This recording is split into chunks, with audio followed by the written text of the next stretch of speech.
अस्सलामु अलैकुम वरहमतुल्लाहि वबरकातुहू नहमदुहु व नुसल्ली व नुसल्लिम अला रसूलिहिल करीम अम्मा बाद अस्सलातु वस्सलामु अलैका या रसूलल्लाह व अला आलिका व अस्हाबिका या शफीअना यौमल जज़ा।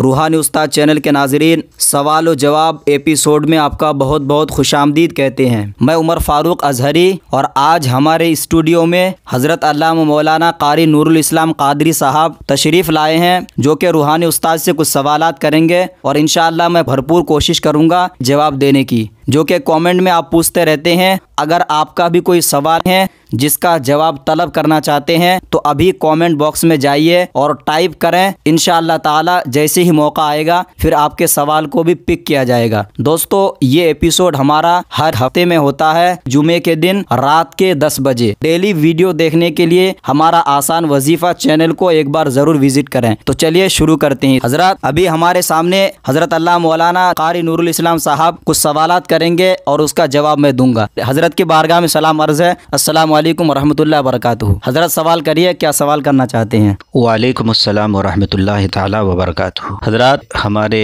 अहबाब जो हमारे रूहानी उस्ताद चैनल को देखते हैं, समाअत करें, जो हमारे नाजरीन हैं, उनमें से कई लोगों के कमेंट्स आते रहते हैं जो आप सवाल व जवाब के तहत उनको वीडियो बनाकर पेश करते हैं। तो मैं कई सवालात आपके सामने लाया हूं। उससे पहले उमर फ़ारूक अज़हरी साहब को मेरा सलाम, अस्सलामु अलैकुम वरहमतुल्लाहि वबरकातुहू। वालेकुम अस्सलाम वरहमतुल्लाहि वबरकातुहू। मेरा पहला सवाल है, एक साहब ने कमेंट किया जिसका नाम है मोहम्मद इब्राहिम। इनका सवाल है, हज़रत, अगर किसी पर मोमिन जिन्नात आते हों और किसी भी हाल में पीछा नहीं छोड़ते हों तो उसके लिए क्या किया जाए? वैसे एक बात और अर्ज कर दूं कि तकलीफ नहीं देते, परेशान भी नहीं करते, बस वो मेरी वाइफ पर हाजिरी लगाते हैं और दूसरे लोगों को दम वगैरह करके फ़ायदा भी पहुंचाते हैं। लेकिन मैं चाहता हूं कि ये सब नहीं होना चाहिए, इनको हट जाना चाहिए और दोबारा कभी नहीं आना चाहिए। कोई हल बताएं। हजरत, अभी जो सवाल किए कारी नूरुल इस्लाम साहब ने, वीडियो में एक कमेंट आया था जो मोहम्मद इब्राहिम साहब है, उन्होंने पूछे हैं उनकी वाइफ पर एक मोमिन जिन्नात आते हैं और उनको तकलीफ भी नहीं पहुंचाते हैं, लोगों को फैज़ भी पहुंचाते हैं। तो इसके कोई हल बता दें, क्या ये सही है कि नहीं है? दोस्तों, मैं कारी नूरुल इस्लाम साहब से कहना चाहूँगा, हजरत, इसके मुतालिक जो जवाब है मुकम्मल समाअत करें। नाजरीन, आप भी गौर से सुने। देखिए, अव्वल चीज़ तो यह है कि कोई भी जिन्नात, चाहे खबीस हो, चाहे वो अच्छी चीज़ हो, चाहे बुरी चीज़ हो, किसी औरत के जिस्म पे आना ये सही नहीं है, ठीक है। और दूसरी चीज़, जब तक कोई अमलियात के ज़रिए से या फिर चिल्ला कशी के ज़रिए से किसी चीज़ को अपने ताबे ना किया जाए। मसलन आपने कोई अमल पढ़ा जिन्नात या मुवक्किल का और अल्लाह की रहमत आप पर हुई, तो उस अमल में अगर आप कामयाब हो जाते हैं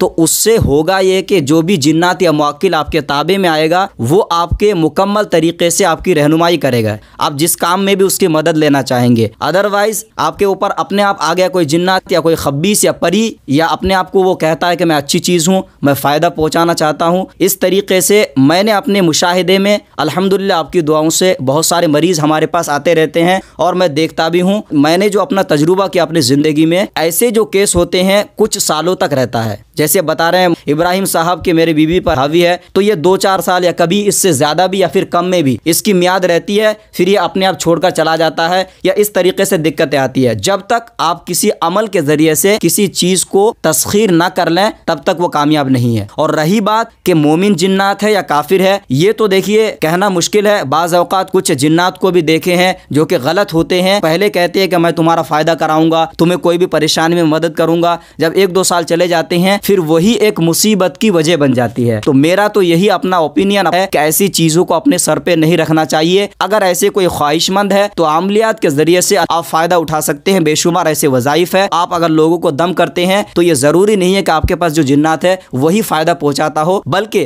अल्लाह रब्बुल इज़्ज़त ने चाहा तो वैसे भी अगर नमाज की आप पाबंदी करती हैं और भी औराद वज़ाइफ करती हैं तो उससे आपको शफा दे सकते हैं। और रही बात के हटने का सवाल है, तो आप जाहिर सी बात है उनको जब बुलाना छोड़ देंगे या आप उनको इस तरीके से हज़रत सुलेमान अलैहिस्सलाम की कसम देंगे कि आप मेरे पास तशरीफ़ ना लाएं, अगर आप अच्छे हैं तो अपनी जगह कायम रहें, अगर आप मुझे फ़ायदा पहुंचाना चाहते हैं तो ये ज़रूरी नहीं है कि आप मेरे सर पे हावी होकर ही फ़ायदा पहुंचा पाएँ, बल्कि आप बिला उसके भी फ़ायदा पहुंचा सकती हैं। अब हमारा दूसरा सवाल है रूहानी उस्ताद साहब की बारगाह में। जनाब अब्दुल मोमिन भाई वो कमेंट करते हैं कि जनाब आपका नंबर नहीं लग रहा है। इसमें आज़म जानने के लिए इन्होंने आपको कमेंट किया था, शायद आपका कॉल नहीं लग रहा था। अब बताएं इनको क्या आप जवाब देंगे। हज़रात देखिए, अब्दुल मोमिन भाई से और मैं अपने तमाम नाजरीन से कहना चाहूँगा, अल्हम्दुलिल्लाह सुम्मा अल्हम्दुलिल्लाह, मैं अपने तमाम वीडियोज़ में अपना नंबर शो कराता हूँ। और ऐसा नहीं है कि खाली मैं नंबर शो कराता हूँ, कॉल अटेंड भी करता हूँ। आप खुद समझ सकते हैं, एक इंसान खिदमत खल्क की नीयत से कॉल रिसीव भी करता हो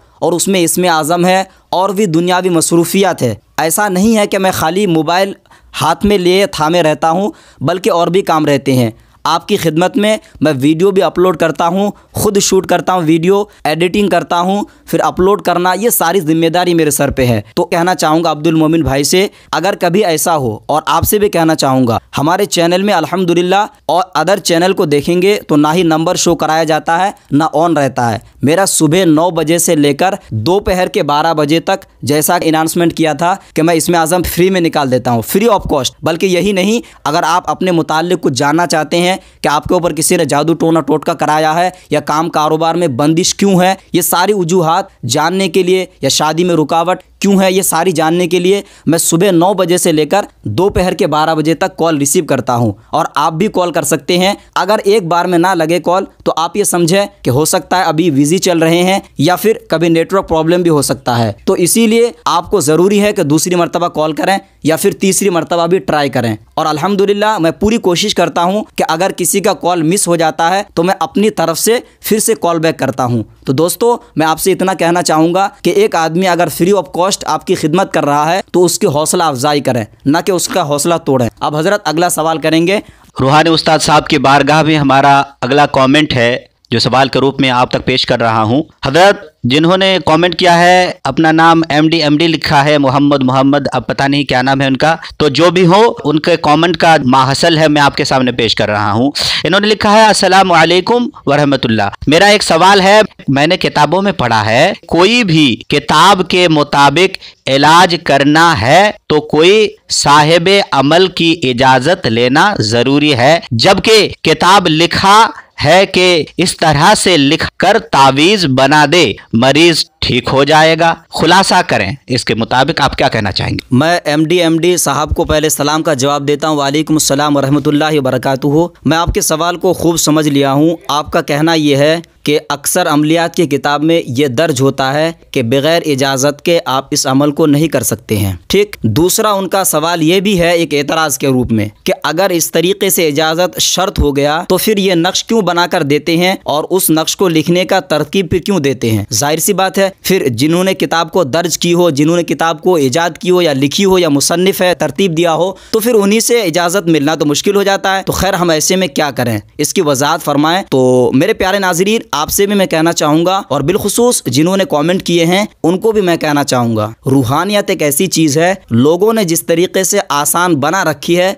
उतना आसान नहीं है। आजकल के दौर में अगर रास्ते में चलते फिरते आपको 20 रुपये की ऐसी किताब मिल जाएगी जिसमें ढेर सारे अमलियात है। अगर अमलियात में आमिलीनों ने, जो आमिल कामिल है, इजाज़त के अगर क़ैद नहीं लगाते तो इस दुनिया में इतनी अमलियात मशहूर हो जाती कि हर ज़ुबान पे अमल अमल अमल, यानी हर इंसान एक दूसरे में कुछ जलते या हसद करते तो ऐसे में क्या करते, अमल करने लगते। इसीलिए आमिलों ने क़ैद रखी है। लेकिन एक चीज़ और वजाहत कर दूँ मैं, इजाज़त का एक वीडियो मैंने अपलोड किया था कि इजाज़त क्या है और किस तरीके से हासिल करें। तो एक चीज़ आपको बता दूँ, कोई भी अमल की जब कोई साहिब अमल या साहिब ज़कात इजाज़त देता है तो उस शख्स के अंदर एक ट्रांसफ़र, यानी जो ताकत होती है, पावर होती है, वो ट्रांसफ़र हो जाता है, जिसकी वजह से उसके अंदर वो तासीर हो जाती है जो आमिल के अंदर है। अब मुख्तसर ये समझे आप कि अगर मैं आमिल हूँ सूरे फातिहा का, तो मैंने ज़कात अकबर अगर निकाली है, ज़कात अकबर उस ज़कात को कहा जाता है कि आमिल अगर निकाले ज़कात, उसके बाद अगर किसी को दे देता है इजाज़त तो उसके पास जो एक ताकत है वो पास में भी रहती है और उसके पास भी पहुँच जाता है जिनको इजाज़त दी जाती है।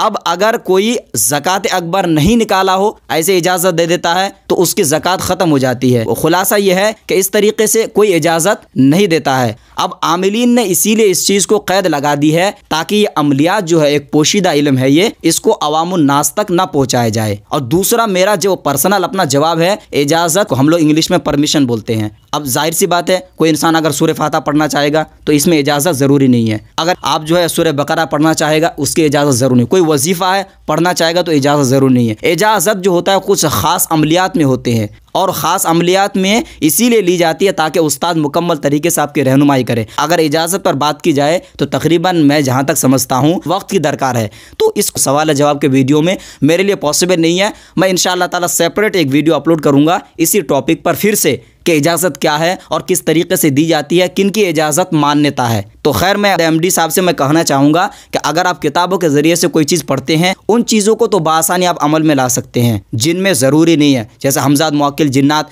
या फिर तस्खीरात का कोई अमल है जिसमें मुवक्किलों का जिक्र है, तो ऐसे अमलियात को बग़ैर उस्ताद के ना करें, इससे आपको नुकसान उठाने का अंदेशा रहेगा। बाकी जो अदर वजीफ़े होते हैं, जैसे अपने मकसद के लिए हो गया या फिर कारोबार की बंदिश है तो पढ़ना चाहते हैं, इस तरीके से अमलियात के लिए आपको ज़रूरी नहीं है कि किसी उस्ताद से इजाज़त लें। कुरान पाक या कोई जो वजीफ़ा है उसका तो आमिल मालिक नहीं है ना, तो जाहिर सी बात है जब मालिक नहीं है तो वो कैसे इजाज़त दे सकता है। मसलन मिसाल के तौर पर ये समझे आपकी गाड़ी है, आप उसके मालिक है और मैं कहता हूँ यार चला लो, जबकि मैं मालिक नहीं हूँ, तो इजाज़त तो वो आदमी दे सकता है ना जो इसका मालिक हो। मान के गाड़ी आपकी है तो आप इजाज़त देंगे तो अलग चीज़ है। कुरान पाक या कोई आयत किसी की तो मिल्कियत है ही नहीं या किसी की विरासत में है कि भाई मैं इसका मालिक हूँ तो मैं इजाज़त दे दूँ। तो खैर कलाम पाक या आयत करीमा या इसमें आज़म कोई भी चीज़ों की इजाज़त दरकार नहीं है, बशर्ते कि आप कुछ और नियत से ना पढ़ें। जैसे हमज़ाद या मुवक्किल अगर इस तरीके से पढ़ते हैं तो आपको एक रहनुमाई की ज़रूरत पड़ती है। मैं उम्मीद करता हूं कि ये सवाल का जवाब उनको मिल चुका है। दोस्तों वीडियो वैसे भी लंबा हो चुका है और मैं कोशिश करता हूं कि अगले वीडियो में कवर किया जाए, क्योंकि जब लंबा वीडियो हो जाता है तो लोग देखना पसंद नहीं करते हैं। दोस्तों अगर कोई आपका भी सवाल है तो कॉमेंट बॉक्स में आप ज़रूर लिख कर बताएँ, तो मैं कोशिश करूँगा कि आपके सवाल का भी रिप्लाई दिया जाए। मैं उम्मीद करता हूँ कि आपने ये एपिसोड पसंद किया। अगर ऐसे ही आप एपिसोड चाहते हैं तो इस वीडियो को लाइक करें और साथ में शेयर करें, और इस हमारे चैनल के बारे में हजरत से कुछ पूछना चाहेंगे कि आप क्या कहना चाहते हैं। रूहानी उस्ताद साहब आपका बहुत बहुत शुक्रिया, हमें और नाज़रीन को जो आपने जवाब मरहमत फरमाए इसके लिए बहुत बहुत शुक्रिया। और मैं चाहता हूं कि तमाम नाज़रीन जो है इस चैनल को सपोर्ट करें और शेयर करें, लाइक करें, और जो वीडियोज़ हैं इन तमाम वीडियोज़ को उन हजरात तक शेयर करें जो हजरात इसके तालिब है, ज़रूरतमंद है, उन ज़रूरतमंदों को जो है ये वीडियो शेयर करें ताकि वो भी फ़ायदा उठाएँ। अब तमाम हजरात से रुखसत चाहूँगा। अस्सलामु अलैकुम व रहमतुल्लाहि व बरकातहू।